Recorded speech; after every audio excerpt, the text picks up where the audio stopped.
Literasi Islam Purbalingga. Takbir. Allahu Rabbi wal Islam dini wa Muhammadan Rasulullah. Datang ya turun untuk mendoakan kita semua.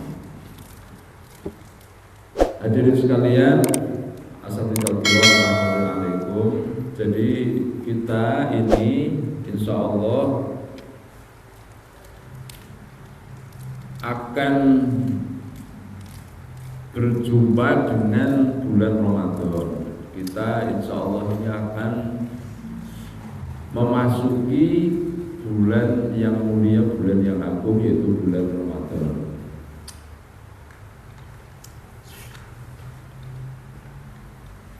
Keutamaan bulan Ramadan, keutamaan bulan puasa itu panjenengan sedoyo sudah sama-sama tahu lah ya, sama-sama memahami. Karena seringkali ini kita sering mendapatkan penjelasan soal tersebut. Tapi paling tidak keutamaan bulan Ramadan itu sebetulnya cukup kita pahami, cukup kita identifikasi dari kaidah sederhana yang disampaikan oleh para ulama, yaitu kasratul asma'i tadulu ala syarfil musamma.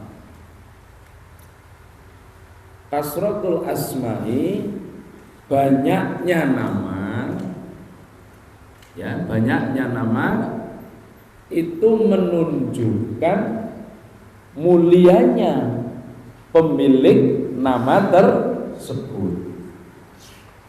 Itu sebetulnya kaidah ini sederhana, tapi ini sudah bisa untuk kita jadikan sebagai barometer untuk menyimpulkan bahwa bulan Ramadan itu bulan yang mulia. Karena apa? Karena bulan Ramadan itu memiliki banyak nama. Bulan Ramadan itu kan disebut sebagai Syahrul Mubarak, Syahrul Maghfirah, Syahrul Syam, Syahrul Quran, kan kata-kata. Dan syahrul-syahrul yang lain. Yang jelas bukan Syahrul Gunawan.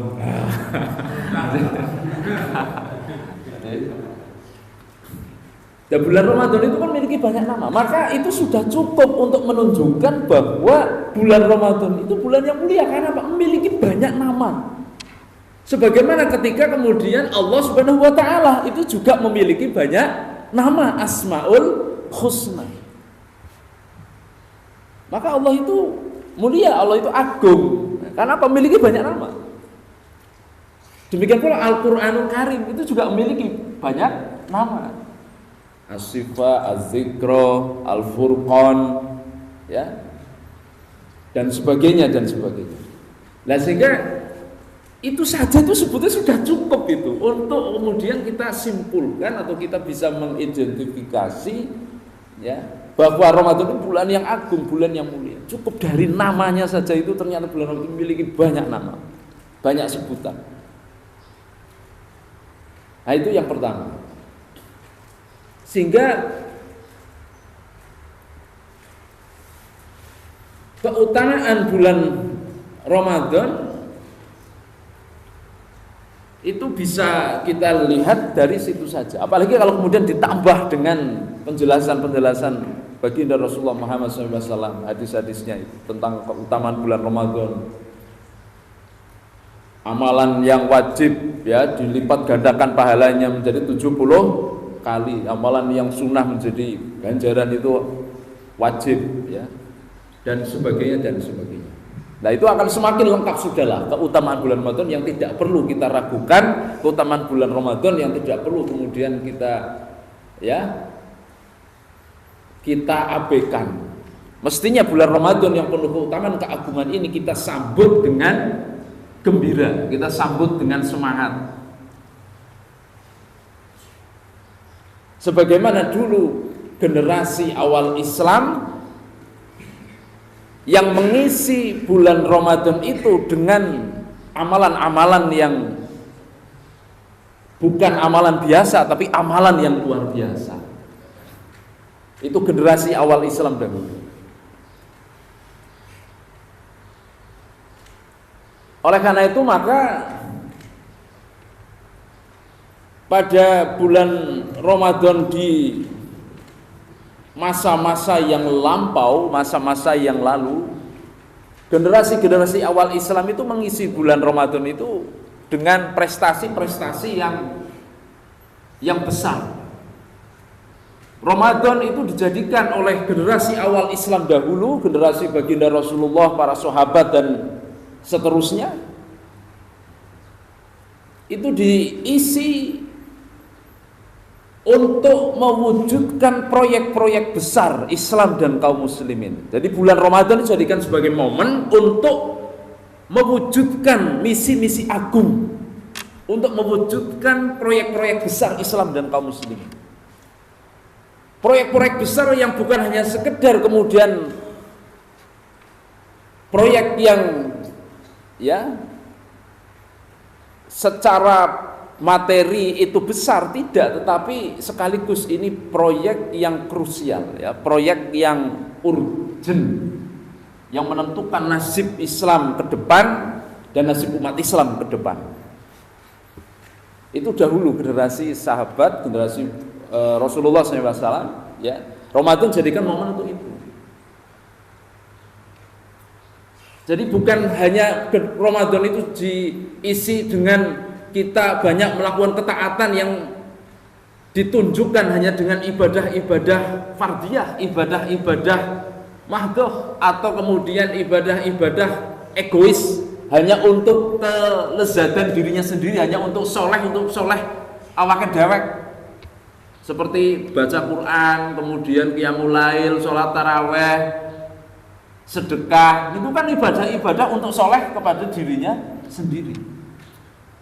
Atau istilahnya itu untuk menjadi orang soleh itu kan gampang, tapi untuk menjadi orang yang muslih, ini yang akan memiliki banyak tantangan dan rintangan, hambatan. Apa sih orang-orang muslih? Orang-orang yang berusaha memperbaiki, orang-orang yang berusaha untuk merubah keadaan, merubah kondisi di lingkungan sekitarnya, kondisi di masyarakatnya, kondisi di negerinya.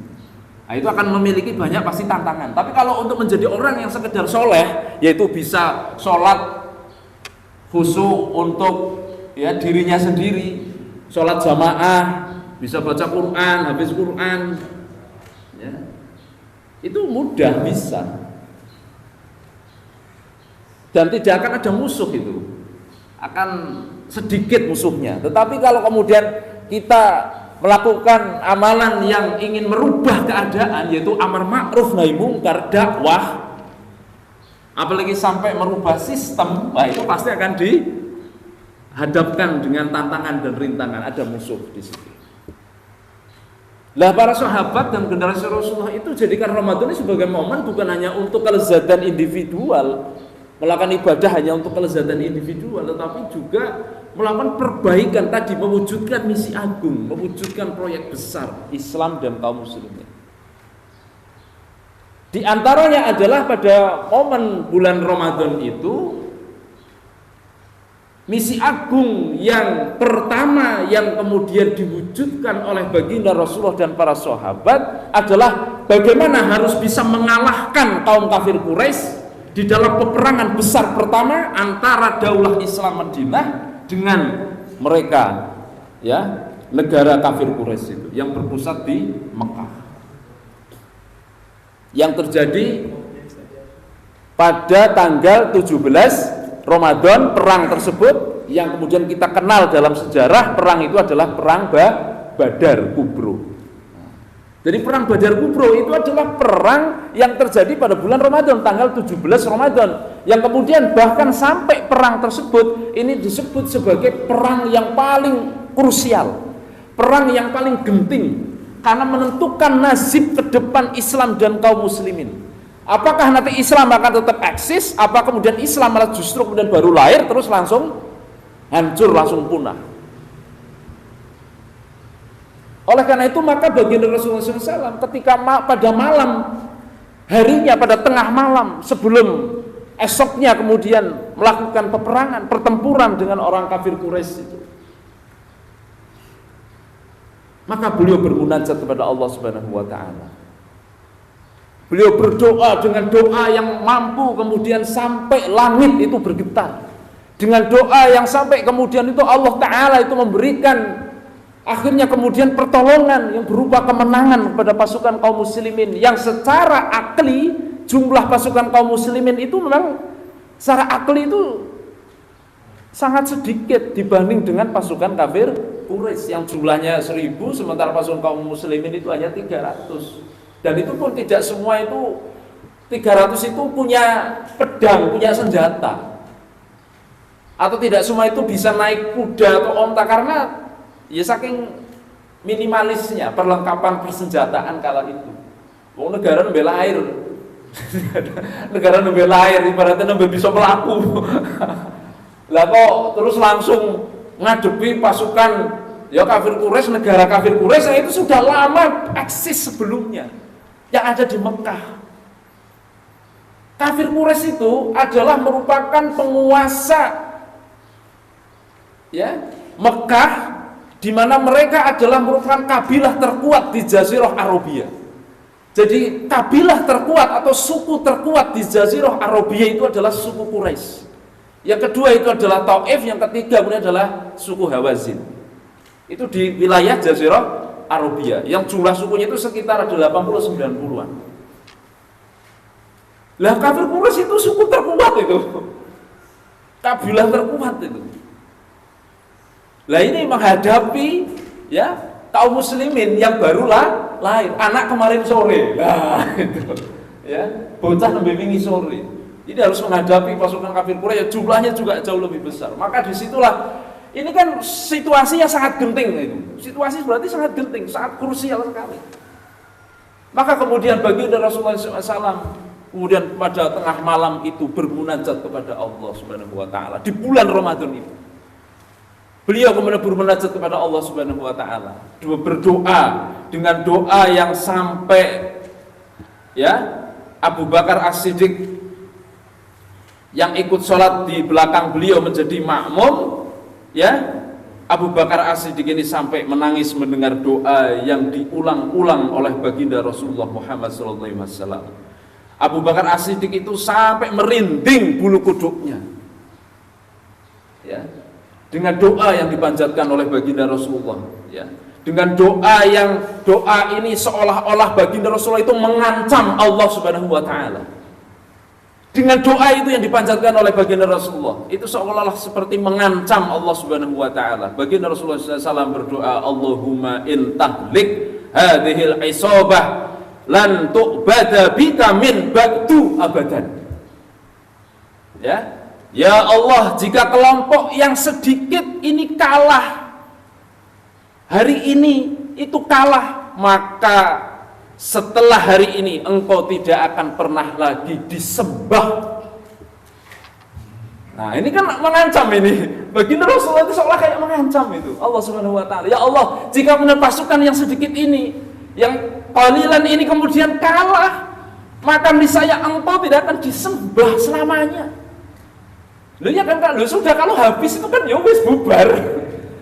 Enggak ada lagi kemudian Islam. Tidak ada lagi kemudian Islam itu tersebar akhirnya sampai ke seluruh dunia atau sampai kemudian ke Indonesia dan sebagainya. Sudah nggak ada lagi yang menyembah Allah, sudah nggak ada lagi. Dan doa itu terus diulang-ulang oleh baginda Rasulullah Muhammad SAW. Akhirnya kemudian langit itu terketuk pintunya untuk kemudian Allah Ta'ala memberikan nusrahnya, Allah Ta'ala kemudian memberikan pertolongannya dengan mengirimkan malaikat yang jumlahnya mulai dari 1000 kemudian dilipat gandakan menjadi 3000 dan kemudian dilipat gandakan sampai 5000. Malaikat dikirim oleh Allah Ta'ala untuk membantu pasukan kaum muslimin. Dan itu disaksikan oleh para sahabat. Ada sebagian sahabat yang menyaksikan, aku sedang menghadapi orang kafir Quraisy, Tapi tiba-tiba dia langsung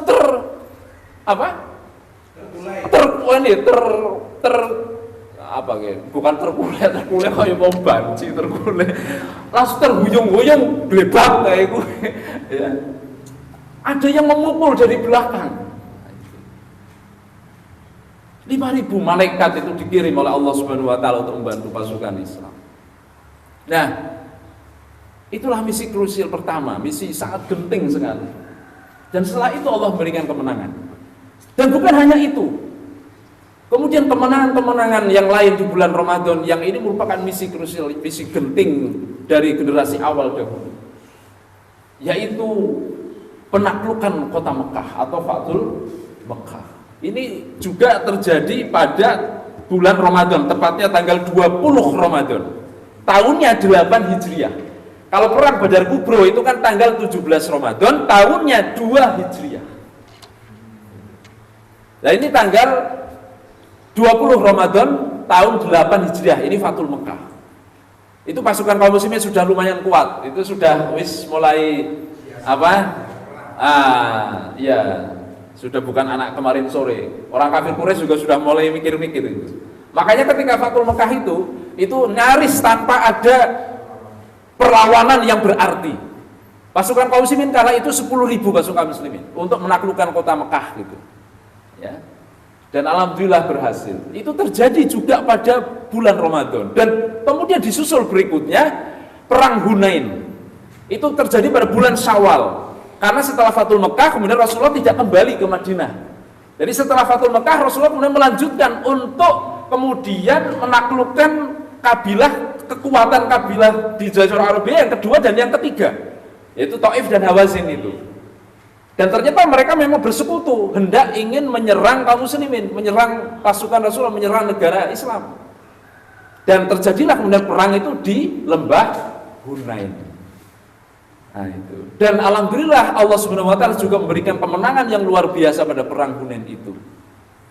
Karena pasukan kaum muslimin yang awalnya 10.000 tapi kan ditambah dengan pasukan dari orang-orang Quraisy yang tertaklukkan itu di Fathul Mekah itu. Ketambahan, jadi semakin banyak lagi. Ya.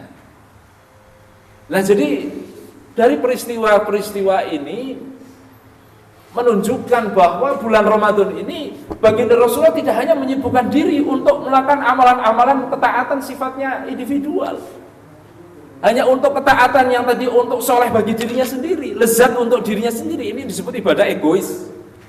Tapi tidak bagi generasi terbaik dahulu. Mereka mengisi bulan Ramadan dengan amalan-amalan yang luar biasa, dengan prestasi-prestasi yang luar biasa untuk kebangkitan Islam, untuk mewujudkan misi-misi agung Islam dan kaum muslimin, untuk mewujudkan kemudian bisaroh-bisaroh, ya, kabar-kabar gembira dari Allah dan Rasul. Nah, sampai ketika kaum muslimin dimenangkan di Fathul Mekah, kota Mekah akhirnya berhasil ditaklukkan oleh Islam, oleh kepemimpinan Nabi Muhammad SAW. Demikian pula kemudian Bani Hawazin itu dan kaum Taif itu, ya, kabilah Taif. Sampai kemudian setelah itu Allah turunkan surah At-Taubah yang tanpa bismillah itu, ya, sampai di ayat bara'atum minallahi wa rasulih, ya, yaitu Allah dan Rasulnya berlepas diri. Jadi Allah dan Rasulnya berlepas diri dari kemusyrikan, dari orang-orang kafir musyrik. Artinya mereka harus pilihannya, hanya diberikan pilihan, 2 pilihan, mereka masuk Islam atau mereka mati dibunuh. Wah, jadi Allah dan Rasulnya sudah berlepas diri dari kemusyrikan mereka. Mereka itu hanya diberikan 2 pilihan, masuk Islam, beriman, atau dibunuh. Itu untuk kaum musyrikin semua yang ada di Jazirah Arabia. Pilihannya cuma 2 itu. Ayo. Pokoknya Jazirah Arabia harus bersih dari kesyirikan, dari kekafiran, tapi kekafiran yang musyrik. Kafir itu kan ada 2, ada kafir ahli kitab, ada kafir musyrik. Jazirah Arabia harus bersih dari kekafiran musyrik. Maka mereka orang-orang musyrik itu diberi pilihan cuma itu tok. Mereka masuk Islam atau mereka dibunuh. mendengar kemudian ancaman yang disampaikan oleh baginda Rasulullah, maka kemudian akhirnya banyak kabilah-kabilah di Jazirah Arabia itu yang mereka kemudian bergetar ketakutan mendengar ya ultimatum yang disampaikan oleh baginda Rasulullah itu oleh kepemimpinan yang ya baru ini. Akhirnya mereka kemudian setelah kemenangan kaum muslimin di perang Hunain, akhirnya ada sekitar 70 kabilah di Jazirah Arabia yang kemudian datang berduyun-duyun menemui baginda Rasulullah untuk menyatakan ketundukan dan keimanannya kepada Islam, ketundukannya kepada daulah Islam. Dan akhirnya sampailah pada masa kepemimpinan baginda Rasulullah selama 10 tahun kurang lebih, seluruh Jazirah Arabia berhasil ditundukkan, berhasil disatukan di bawah kepemimpinan Islam dan kaum muslimin. Jadi kan luar biasa itu. Bulan Ramadan itu diisi dengan proyek-proyek besar seperti itu. Bukan dengan proyek-proyek individual, bukan proyek-proyek untuk mengisi pundi-pundi amal pribadi, tapi ini untuk mengisi pundi-pundi amal kebangkitan Islam.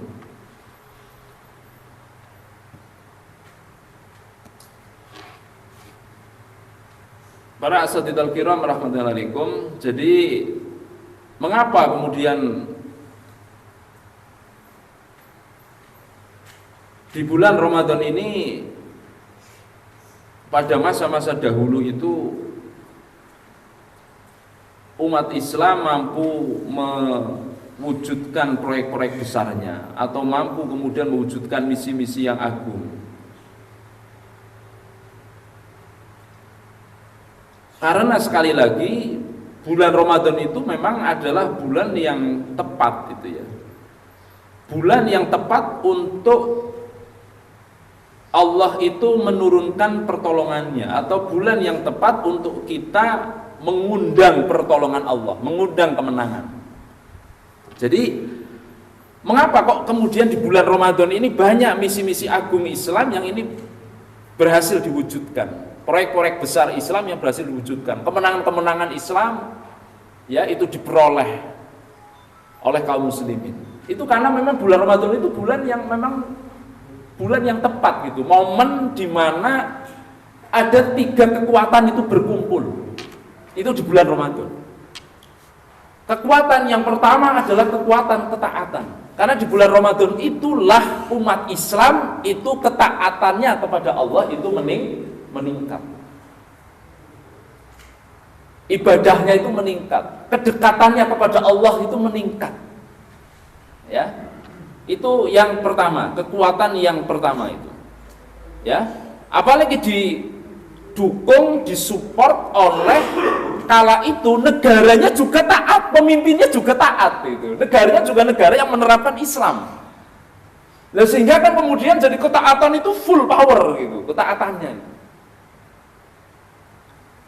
Ya, dan inilah yang menjadi sumber kekuatan utama kaum muslimin adalah ketaatan, dan inilah sumber ya kemenangan yang bisa benar akan diperoleh oleh kaum muslimin itu karena ketaatan. Ini yang pernah disampaikan oleh sahabat Umar bin Khattab radhiyallahu anhu. Itu sahabat Umar bin Khattab radhiyallahu anhu itu kan pernah mengatakan, wa illam nughalibhum bi ta'atina ghallabuna bi quwwatihim. Jika kita tidak bisa mengalahkan mereka dengan ketaatan kita, maka mereka pasti akan bisa mengalahkan kita dengan kekuatan mereka. Nah, itu. Jadi kita itu akan dimenangkan oleh Allah apabila kita itu taat kepada Allah, taat kepada syariatnya.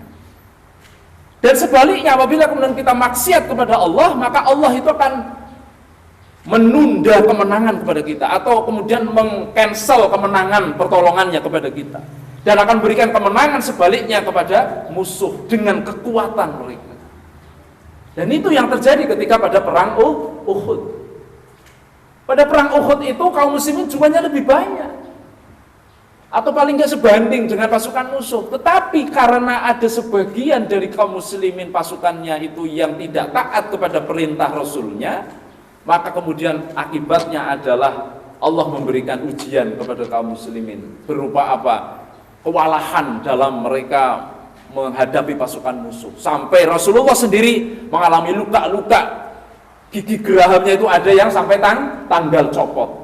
Sahabat-sahabatnya banyak yang gugur menjadi syuhada. Tapi akibat apa? Ketidaktaatan maksiat kepada Allah Subhanahu wa taala, ketidaktaatan kepada pemimpin, kepada baginda Rasulullah Muhammad SAW. Nah itu. Jadi sekali lagi ketaatan itu adalah sumber kekuatan. Ya. Maka ketika kemudian di bulan Ramadan ini ketaatan umat Islam ini bertambah, ketaatan para pengemban dakwah ini bertambah, maka ini menjadi kekuatan yang pertama yang akan insya Allah mengundang pertolongan Allah Subhanahu wa taala. Apalagi kemudian kekuatan ini digabungkan dengan kekuatan yang kedua. Apa itu? Kekuatan doa. Di bulan Ramadan itu diperintahkan diantaranya harus banyak berdoa kepada Allah Subhanahu wa taala. Dan doanya orang yang berpuasa itu adalah doa orang yang tidak akan ditolak oleh Allah Subhanahu wa taala. Ya, sebagaimana dalam sebuah hadis riwayat Ahmad, salah satun la turaddu da'watuhum shaim hatta yuftiru. Ada 3 orang yang doanya itu tidak ditolak, yaitu diantaranya adalah orang yang berpuasa hingga dia berbuka. Makanya ketika kita berbuka itu kan disunahkan untuk banyak berdoa, gitu ya.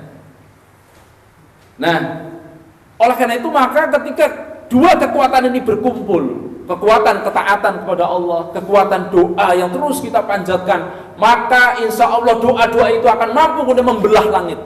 Doa-doa itu maka akan mampu kemudian menggetarkan arsy Allah Subhanahu wa taala, sehingga kemudian akan mengundang kekuatan yang ketiga, yaitu kekuatan berupa pertolongan dari Allah Subhanahu wa taala. Doa ini kan jangan disepelekan loh. Doa itu kan di hadis yang lain itu dikatakan ad-du'a silahul mukmin. Doa itu adalah senjatanya orang-orang mukmin. Lah kalau kita itu nggak berdoa lah berarti panjenengan itu mau pakai senjata apa lagi gitu. Itu kan senjatanya orang-orang mukmin itu doa. Ya. Jangan lupakan itu doa. Ketika panjenengan mengalami atau sedang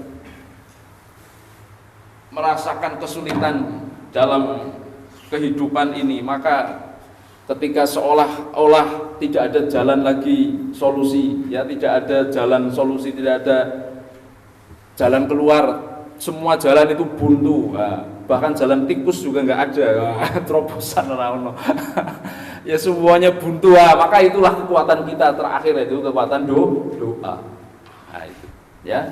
Dan doa digabungkan, kekuatan doa ini dengan kekuatan ketaatan itu akan mengundang kekuatan yang lainnya, yaitu kekuatan pertolongan Allah Subhanahu wa taala. Wa kana haqqan 'alaina nasrul mu'minin. Kami selalu berkewajiban untuk menolong orang-orang yang beriman. Nah itu. Allah itu malu, Allah itu enggak enak rasanya kalau kemudian orang-orang beriman itu sudah taat, sudah doa, lah kok orang segera menolongnya.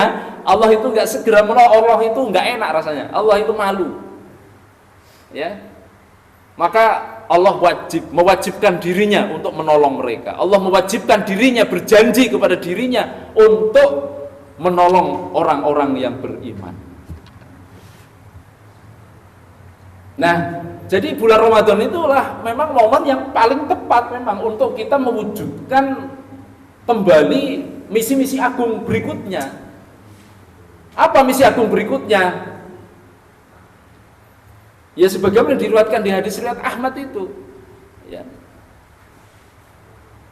tentang akan kembalinya khilafah ala minhajin nubuwah, akan kembalinya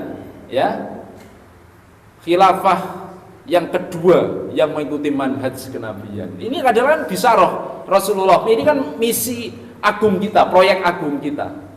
Sehingga karena ini proyek agung, misi agung, maka seharusnya ya kita perlakukan ini misi agung gitu. Kita isi proyek ini, kita betul-betul kerjakan proyek ini dengan serius, kita kerjakan proyek ini dengan sungguh-sungguh. Kan ini proyek agung. Sebagaimana panjenengan kalau kemudian dapat pekerjaan besar, proyek besar, nilainya 1 triliun misalkan, apa yang panjenengan lakukan? Itu kan pasti luar biasa. Semua effortnya itu dikerahkan, semua usahanya itu akan dicurahkan. Untuk apa? Demi mensukseskan proyek besar yang nilainya 1 triliun itu.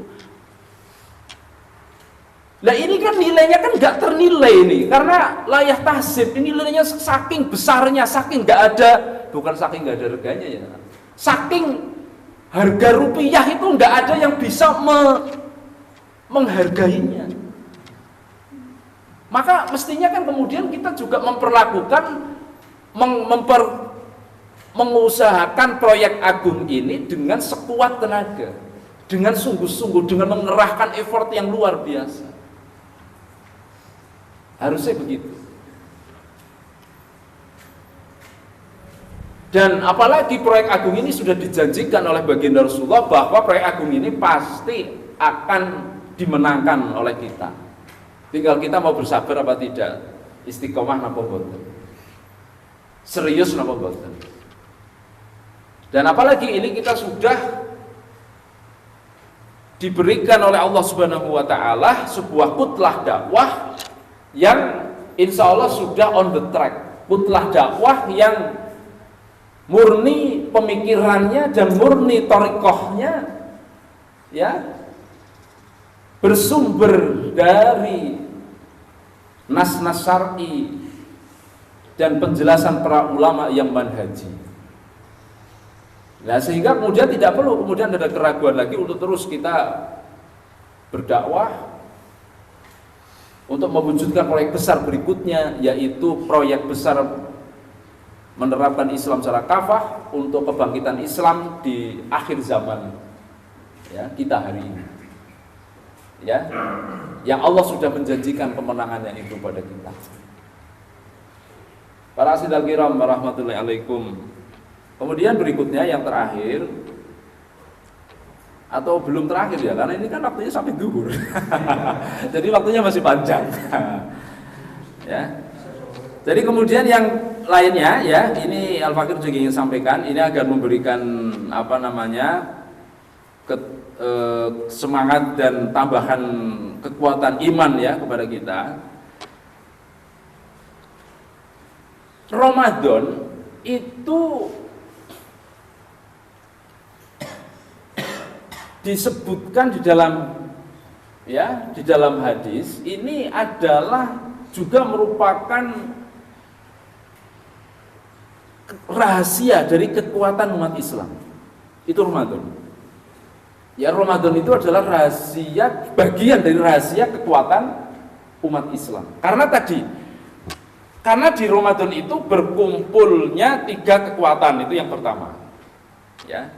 Kemudian di bulan Ramadan itu pula lah Allah memberikan kesempatan sebanyak-banyaknya kepada kita umat Islam untuk mendulang pahala yang banyak. Yang ini tidak diberikan kesempatan ini kepada umat-umat sebelumnya. Jadi umat selain umat Islam, umat-umat sebelumnya.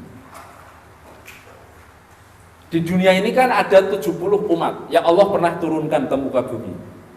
Di antaranya umat Islam. Dan umat Islam itu dijadikan oleh Allah sebagai satu-satunya umat yang terbaik dari 70 umat yang pernah diturunkan oleh Allah Ta'ala ke muka bumi ini. Dulu itu Bani Israel yang diberikan predikat yang terbaik. Tapi kemudian melihat watak Bani Israel itu ndablek angel ya. Ya deleng gayane ya. Bani Israel itu malah bunuhi para nabi, malah durhaka macam-macam. Wah, ini kita ganti bae. Lah akhirnya kemudian Allah ganti itu Bani Israel itu. Ya. Nah, kirim itu ya. Kemudian benih-benih umat Islam diturunkannya baginda Rasulullah Muhammad sallallahu alaihi wasallam. Ya. Nah, Jadi Ramadan itu hanya milik umat Islam, nggak ada umat lain, itu nggak punya itu umat lain. Itu hanya miliknya umat Islam. Di Ramadan itu ada satu malam yang disebut malam Lailatul Qadar, yang itu sangat mulia, di mana di situ nilai pahalanya itu sama dengan beribadah selama 1000 bulan atau berapa? 84 tahun kurang lebih. Maka itu juga adalah hanya milik umat Islam, bukan milik umat yang lain. Nggak punya itu umat yang lain, itu nggak punya. Lah maka Ramadan yang begitu istimewa, begitu agung ini, maka tadi menyimpan kekuatan yang luar biasa bagi kita. Menyimpan kekuatan energi, keimanan, ketakwaan yang luar biasa untuk kemudian kita mampu melanjutkan nanti dalam perjuangan, dalam menjalani kehidupan setelah Ramadan, 11 bulan setelah Ramadan itu. Nah itu kan hanya milik umat Islam, hanya dimiliki oleh umat Islam. Itulah rahasia, salah satu rahasia kekuatan umat Islam itu karena kita punya bulan Ramadan. Itu rahasia kekuatan umat Islam, di antaranya itu karena kita memiliki bulan Ramadan. Jadi kan disebut bulan Ramadan kan bulan untuk tarbiyah, bulan untuk dicasan begitu kan. Nah itu, jadi kita punya kalau mobil listrik Tesla itu kan kalau sudah mulai habis baterainya itu kan perlu dicas. Lah umat-umat yang lain itu nggak punya mesin casnya, itu nggak ada. Kita diberikan mesin cas itu oleh Allah Ta'ala bulan Ramadan. Jadi ketika kita lemah itu di bulan Ramadan itu dicas lagi. Maka berkumpullah 3 kekuatan itu dan akan menjadi sebuah kekuatan yang besar untuk kita mampu melanjutkan perjuangan. Nah itu rahasia kekuatan umat Islam. Di antaranya adalah diberikannya bulan Ramadan. Ada waktu-waktu yang mustajab di situ, ada waktu-waktu yang mulia di situ, yang itu tidak diberikan kepada umat-umat yang lainnya. Dan rahasia kekuatan umat Islam yang lainnya adalah kita ini juga memiliki guru pendidik uswah yang terbaik, yaitu baginda Rasulullah Muhammad SAW. Beliau itu adalah guru uswah, pendidik, pembina, musrif yang terbaik, yang diturunkan oleh Allah Ta'ala kepada manusia. Beliaulah pula baginda Muhammad SAW dinobatkan sebagai pemimpinnya para nabi. Ketika Nabi Muhammad memimpin sholat jamaah, menjadi imam, sementara makmumnya adalah para nabi dan rasul. Ketika peristiwa Isra dan Mi'raj yang itu dilakukan sholat jamaah dengan para nabi itu di Baitul Maqdis, di Masjid As-Sakhra. Nah, jadi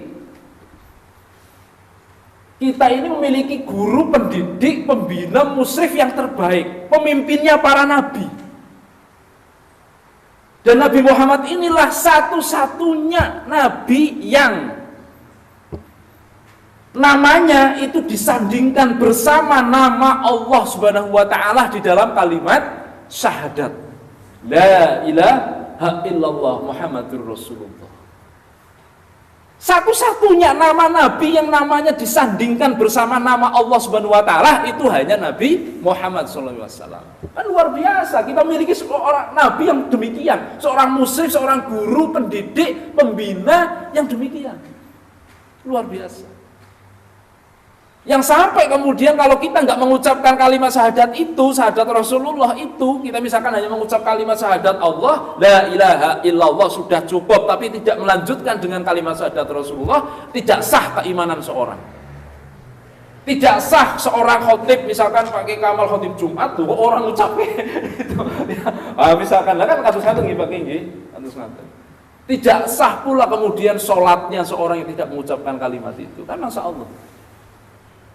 Jadi kita miliki seorang nabi yang terbaik. Bukan hanya sampai di situ, bahkan Nabi Muhammad SAW dipilih oleh Allah untuk menjadi salah satu dari kekasih Allah. Yang kekasih Allah itu Khalilullah itu hanya dua, yaitu Nabi Ibrahim dan Nabi Muhammad.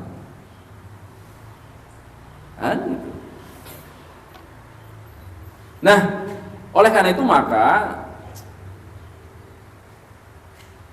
ketika kemudian umat Islam itu paham, umat Islam itu memahami, mengetahui persepsi-persepsi seperti ini, bahwa kita ini umat terbaik, bahwa kita ini diberikan oleh Allah itu berbagai aneka keistimewaan. Ada bulan Ramadan, kita diberikan uswah hasanah terbaik, guru terbaik, pendidik terbaik, bahkan syariat Islam, agama Islam juga agama yang terbaik. Al-Qur'annya juga adalah kitab yang terbaik. Kalau itu dipersepsi itu, semua itu dimiliki oleh umat Islam. Umat Islam itu memahaminya dan itu merasuk dalam jiwanya, maka itu akan menjadi energi besar, kekuatan untuk bisa kembali mewujudkan proyek besar Islam berikutnya. Tapi sayangnya pemahaman ini, persepsi ini kan tidak dimiliki oleh umat Islam. Misalkan pemahaman tentang bahwa Islam itu agama yang terbaik. Loh, mestinya kalau umat Islam itu paham bahwa agama Islam itu agama yang terbaik, sistem yang terbaik, maka kan mestinya mereka tidak lagi tertarik simpati dengan sistem-sistem manhaj kehidupan yang lainnya. Mereka tidak tertarik dengan demokrasi, mereka tidak tertarik dengan kapitalisme, mereka tidak tertarik dengan sekularisme, kan demikian mestinya.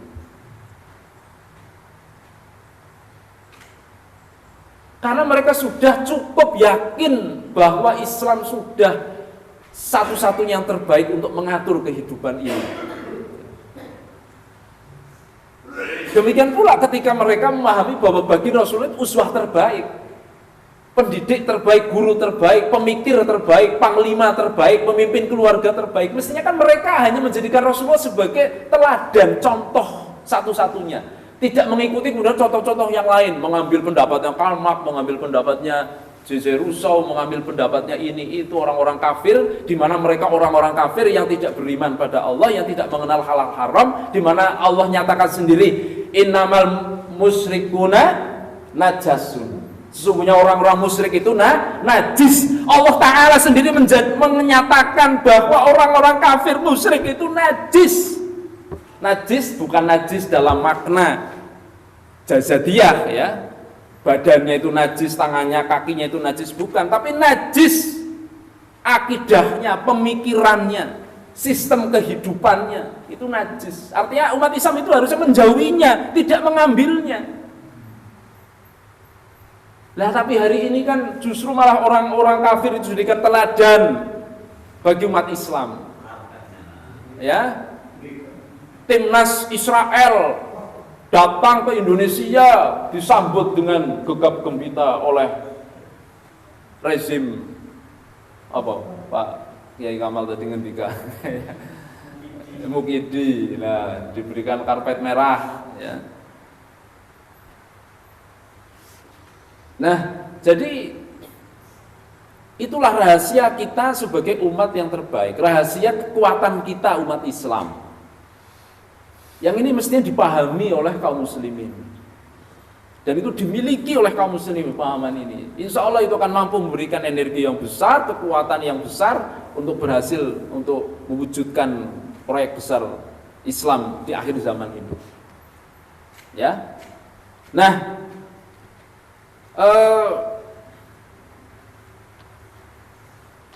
oleh karena itu maka di kesempatan ya bulan Ramadan yang insya Allah sebentar lagi kita akan membersamainya ya, maka marilah kita jadikan bulan Ramadan ini bulan untuk mewujudkan proyek besar Islam di masa yang akan datang.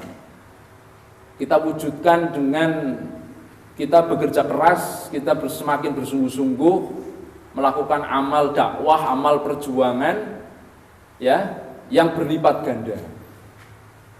Bukan malah menjadikan bulan Ramadan ini kita semakin loyo dan disibukkan hanya dengan sekedar kemudian ya ibadah-ibadah sifatnya adalah mahdoh, yang untuk kelezatan individual semata, atau hanya kemudian kita sibuk ya menambah ya uang di dompet untuk persiapan lebaran, nah gitu untuk THR ya bukan, tetapi mestinya kita lipat gandakan dengan kita semakin banyak membuka kelas-kelas pembinaan di tengah-tengah umat, agar umat memiliki pemahaman Islam yang komprehensif, pemahaman Islam yang kafah. Bagaimana Islam itu akan bangkit, itu kan manakala ketika Islam itu terinstal pada diri mereka. Lah sekarang bagaimana proses menginstalnya kan? Lah ini prosesnya itu, cara menginstalnya ya kita harus banyak kemudian membuka kelas-kelas pembinaan kepada mereka. Kelas-kelas rekrutmen, kelas-kelas pembinaan. Nah, itu. Agar mereka terinstal Islam, terinstal pemahaman Islam itu semakin kafah. Nah, itu harus dibuka semakin banyak, semakin luas. Insya Allah dengan demikian maka proses kebangkitan Islam, Izul Islam wal Muslimin akan semakin cepat ya, akselerasinya akan semakin cepat itu nanti prosesnya insya Allah. Apalagi didukung dengan kekuatan Ramadan yang tadi di situ ketaatan kita bertambah, ketaatan ibadah kita bertambah, kekuatan doa kita juga bertambah ya. Nah, insya Allah itu akan mengundang kekuatan yang berikutnya, yaitu pertolongan Allah Subhanahu wa Ta'ala. Jadi kita akan senantiasa optimis dalam perjuangan ini, ya. Terus harus optimis karena kita memiliki Nabi yang terbaik, Al-Quran yang terbaik, Islam yang terbaik, dan kita memiliki Allah Subhanahu wa Ta'ala, Zat yang terbaik, Zat yang Maha Agung, yang Maha Mulia, Zat yang Maha memiliki semuanya. Manakala kita kemudian merasa kesulitan hidup, tinggal kita minta kepada Allah, Zat yang Maha melampangkan. Ketika kita merasakan kemudian sakit, tinggal kita minta kesembuhan kepada Allah Subhanahu wa Ta'ala, Zat yang Maha sehat. Ketika kemudian kita itu merasa ya tidak dianggap oleh orang, ya disepelekan oleh orang, ya malah bahkan kemudian diusir ketika kita mau ngisi kajian atau di ya persekusi dan sebagainya, mintalah kepada Allah Subhanahu wa Ta'ala, berdoalah kepada Allah Subhanahu wa Ta'ala, bermunajatlah kepada Allah Subhanahu wa Ta'ala, Zat yang akan memuliakan makhluknya yang beriman dan bertakwa. Zat yang pasti kemudian berjanji akan memuliakan, akan menolong makhluknya yang senantiasa menolong agamanya Allah Subhanahu wa Ta'ala. Jadi kita itu punya semuanya sebetulnya, tinggal kitanya ini baru serius apa ora kan gitu. Dan sejarah juga membuktikan bahwa meskipun kita sudah dipukul sampai babak belur, meskipun kita sudah dikalahkan ya kekuatan umat Islam di berbagai tempat kala itu, di periode-periode akhir umat Islam, kita babak belur tapi kita masih bisa bangkit. Khilafah Abbasiyah yang hancur di Baghdad itu kan hancur itu, betul itu, babak belur itu. Diserang, dihabisi tentara Mongol itu, Genghis Khan. Khilafah Abbasiyah itu kan hancur lebur. Khalifahnya mati, terbunuh, dicincang. Baitul Hikmah, pusat peradaban Islam kala itu yang ditunjukkan melalui kitab-kitab aneka keilmuan yang disimpan dengan koleksi jutaan buku ya, yang disimpan di Baitul Hikmah itu dibuang itu jutaan buku koleksi itu ke sungai Tigris atau sungai Dajlah di Irak gitu, oleh tentara Mongol yang memang mereka itu bodoh, nggak ngerti adab, nggak ngerti ilmu, dibuang itu sungai Tigris sampai sungai Tigris itu warnanya berubah menjadi warnanya hitam. Akibat apa? Lunturan dari tinta buku-buku, jutaan buku yang dibuang itu kan khilafah Abbasiyah itu kan hancur itu. Tapi apakah setelah itu umat Islam punah? Tidak. Karena apa? Umat Islam memiliki kekuatan tadi, umat Islam memiliki rahasia kekuatan tadi yang itu tidak akan pernah bisa punah kekuatan itu. Maka umat Islam malah kemudian bisa bangkit, bahkan sampai umat Islam itu berhasil menaklukkan Konstantinopel. Takbir. Tok beli koper ono takbir ket mau tak tunggu-tunggu. Iya ini, ya. Konstantinopel malah berhasil ditaklukkan, itu ibu kota Romawi Timur itu. Kekuatan adidaya Eropa kala itu. Padahal umat Islam sudah dipukuli sampai babak belur, itu sudah hampir KO itu, bukan KO, memang KO ya kan, KO itu. Tapi enggak sampai mati kan umat Islam, enggak sampai punah, mereka bisa bangkit kembali. Melakukan aneka konsolidasi karena apa? Mereka memiliki kekuatan iman itu. Rahasia kekuatan umat Islam kan di situ. Akhirnya mereka melakukan konsolidasi, bahkan berhasil kemudian mengalahkan pasukan salib pada masa Salahuddin Al-Ayyubi. Sampai kemudian berhasil menyatukan daulah-daulah atau negeri-negeri Islam yang saat itu berserakan kembali menjadi satu kepemimpinan di bawah kekhilafan Utsmani.